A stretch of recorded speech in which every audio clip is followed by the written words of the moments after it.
Children of the divine will, I am come. And the moth,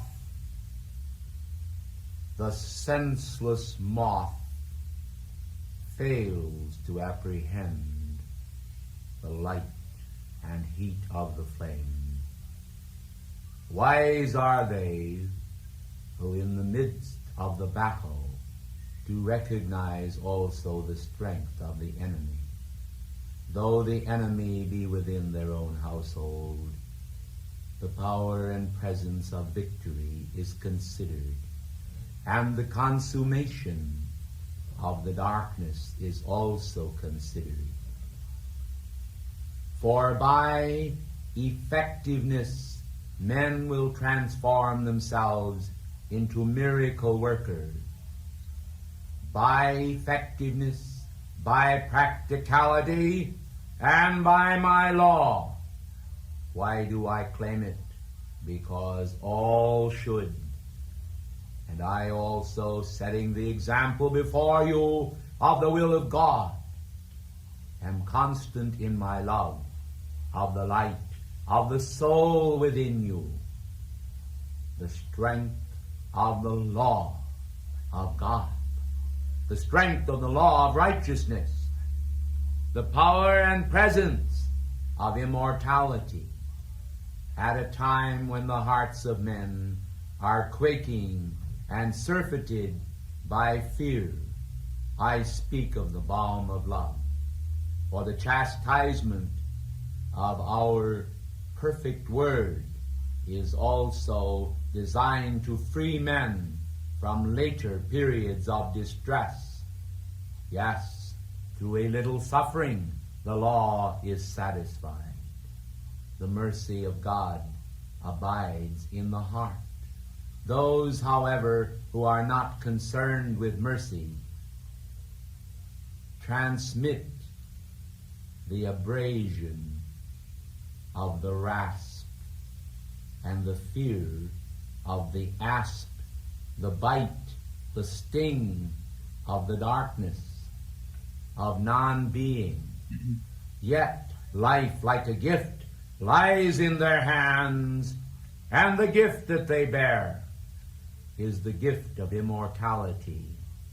The bloom of the flower may fade, but those who abide in the consciousness of the immortal will behold the spirals of eternity emerging from the present moment.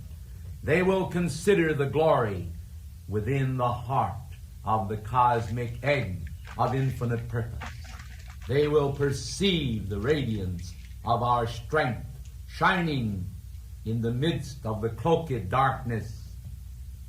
They will see and perceive that hope lies as a gentle wind of the dawn within the mind tethered to the will of God. For the will of God is the will of each man and each woman. They are not separated far from it. They simply are victims of illusion. The illusion comes, and with it the destructivity of senility.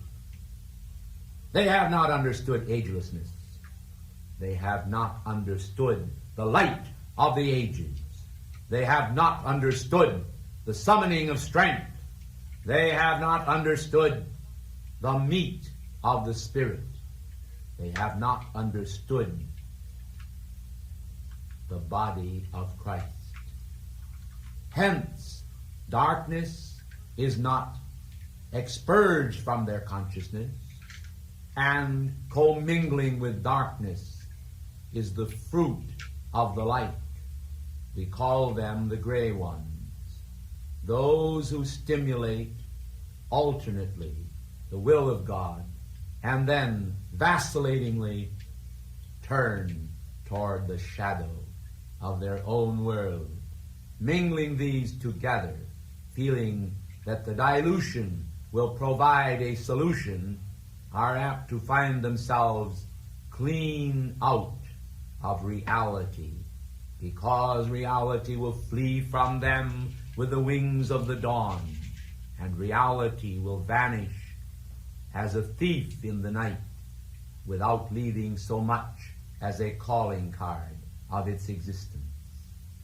They should understand then that the gentle of heart and the meek shall inherit the earth, for they have captured in the cornea of the eye the glorious vision of hope.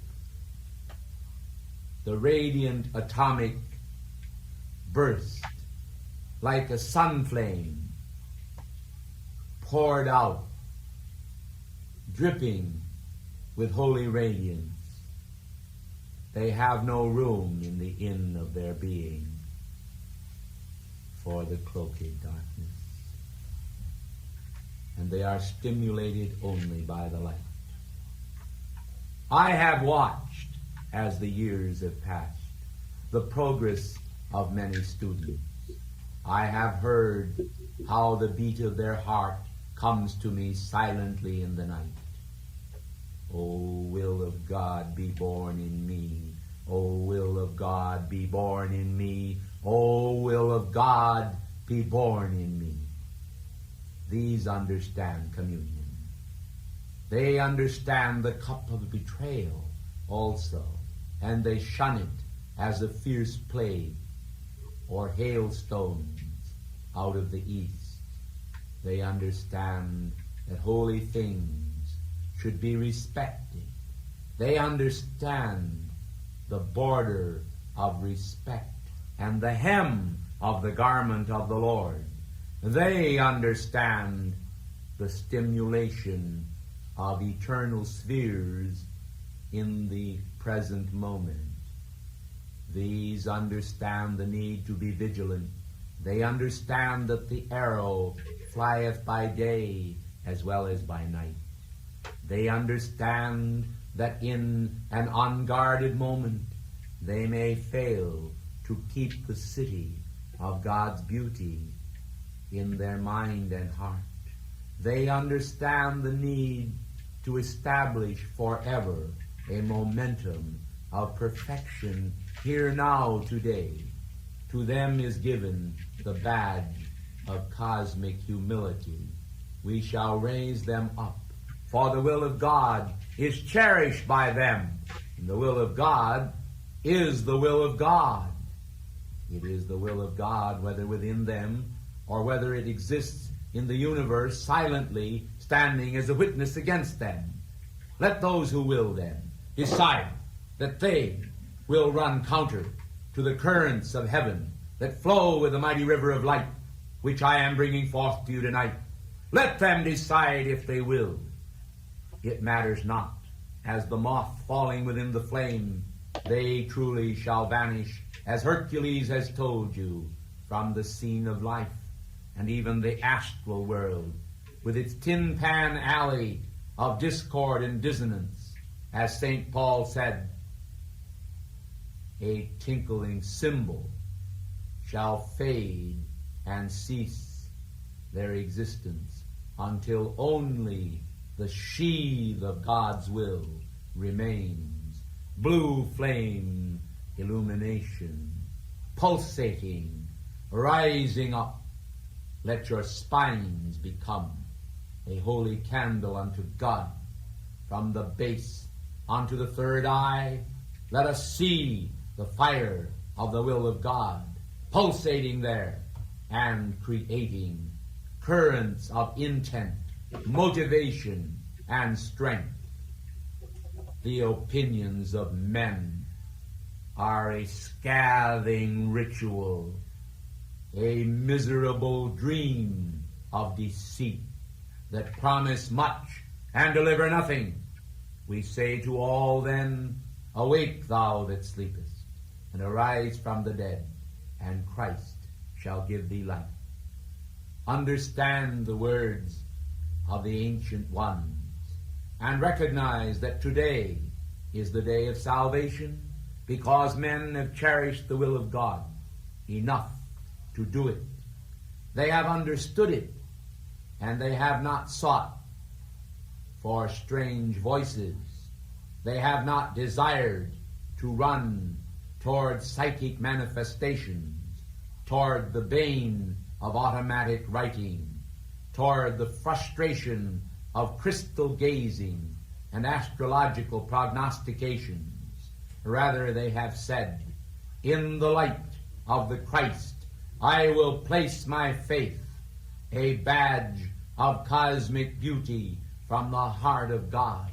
In these dimensions I shall come to no harm, for I shall harness myself to the will of God, and the will of God shall take me toward the sun in no waxen chariot to melt and drip away, but in an asbestos radiance that cannot be burned or destroyed. For the fire of God may be invoked then with impunity, for mankind's consciousness is ready to accept the will of God. What do you think, beloved ones, of those who trifle with God? What do you think of those who have no faith in God? Do they suppose the world to be a figment of imagination, a rudderless ship drifting upon an ocean of non-being? Do they suppose that we also, in our octave of light, are a figment of someone's imagination? Do they suppose that Kathumi and I are both mere bodiless ghosts that someone dreamed up during the period of the last century? I think not. And although some who are wedded only to the letter of the theosophical law may deny us today and desire to exorcise us from their consciousness, those who can respond to the vibratory action we bring will understand that this which we bring is immortality as a gift of life from our level in the ascension. For the light of the ascension has become real to us. As we entered into the ascension, we have recognized the eternality of this immortal gift. All men, sooner or later, will find their own opportunity to contest with the Grim Reaper. Let them make their choices now, for then I think we shall have no difficulty in lifting them to that spiritual state, if the choice be well and the heart be right. Do not think that you can deceive the eternal ones. Do not think that you can deceive those of us who read the record as easily as turning the page of your daily newspaper is a fait accompli for you. We are also able to determine what your intent and motive is. We perceive the subtle nuances of thought in those individuals who come here. And I would like to say in a most complimentary manner that you have here a goodly company of aspirants to become saints. Yet there be a few who are yet on the borderline or the razor's edge, who have not understood that the manifestation of our consciousness is also hindered by their lack of faith and doubt in our existence. Why, in reality, the very gusts of their intent to extinguish us have a little effect, I must confess, even upon our manifestation as we project our consciousness into the downward course, an area, I might add, of some uncomfortability. Why uncomfortable? Because by their thoughts, even a few would disperse us. It is not that we are fragile. It is that we do not wish to be willed out of existence by those who do not yet have existence themselves. We hope you understand us, for while our comments may appear a trifle caustic, I can assure you that they are necessary to remove those rough edges in consciousness that need refinement and polishing. You may say, how can the rasp of MORYA's tongue remove from us the rough edges. Let me assure you that this is a very real possibility. Those who are more familiar with our intent and our decisions will understand that we would not devour you, but simply crown you. Thus, we will be able to persuade you just a little bit more as to the tangibility of our manifestation. I realize that we always have a certain number of doubting Thomases. In the past, these individuals were able to reap the recompense of their own karmic doubts. Now the hour has come when the hierarchy has often reached out their hand and moved them backward on the scale, saying, "Come again 5 or 6 embodiments from now, and see if your belief can be strengthened then. We are busy attending to those who do believe in us. We do not have the time or the desire to try to convince mankind of our existence. Let them go it alone upon the mountain. They will find the rough rocks a bit difficult for their barren feet, their feet bereft of even sandals of cosmic protection, which we have brought with us, and we would like to shoe you all, not as horses, but as individuals who have decided upon cosmic courses."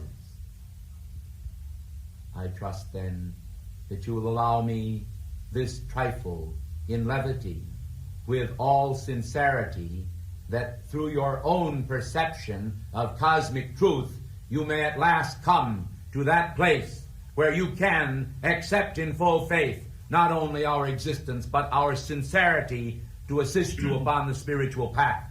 For too many individuals upon this planetary body have for far too long allowed themselves to go in various directions contrary to the spiritual path. And then, too, there are those who consider themselves too small to be able to be directed by us. Let me assure them all, and I say all, that we would direct the lowest individual. I am speaking of the individual with the lowest opinion of himself. Let me assure you that we would also direct the highest individual, the individual with the highest opinion of himself. But it will be a little more difficult, for it is sometimes difficult to bring down the exalted from their positions of exaltation, and it is much easier to actually exalt the humble, who have already selected for themselves the lesser role.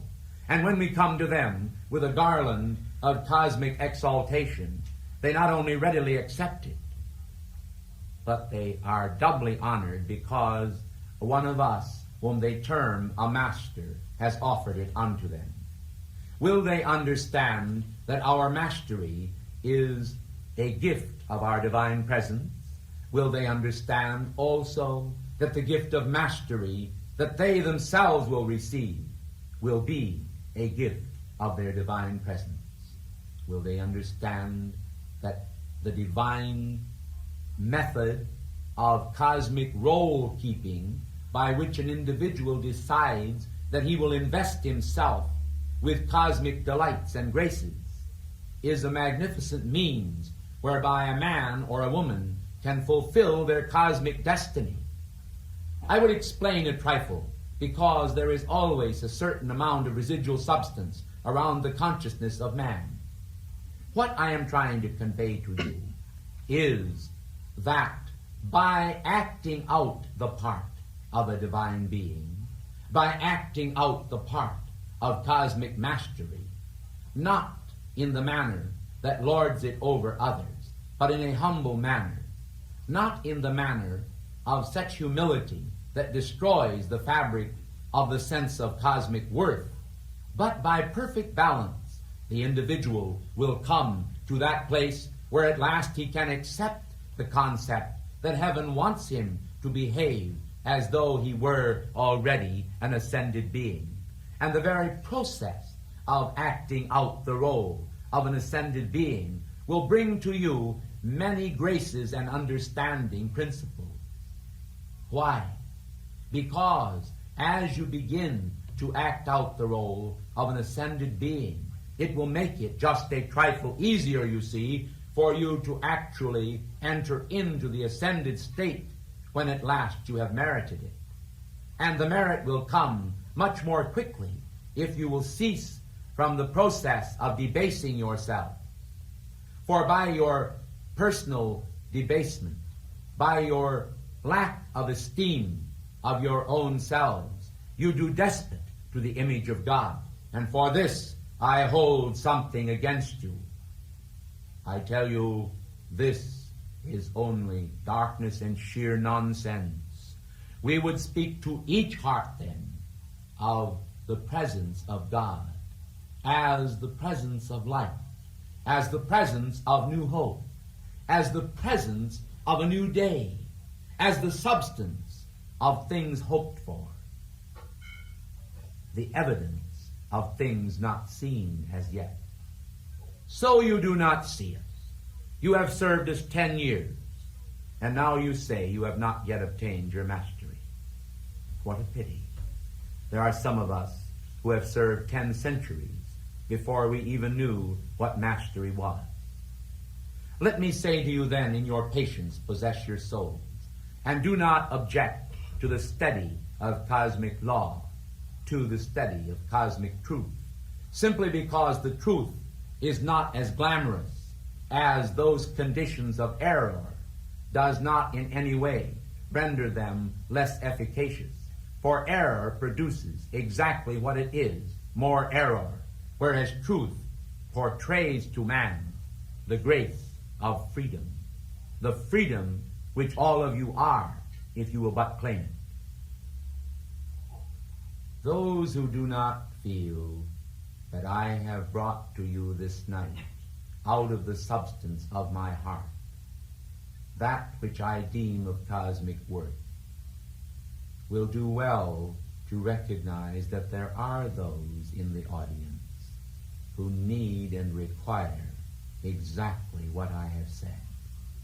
If you are on an exalted shelf where you do not need this instruction, rest in peace and instead invoke light for those brethren who need light.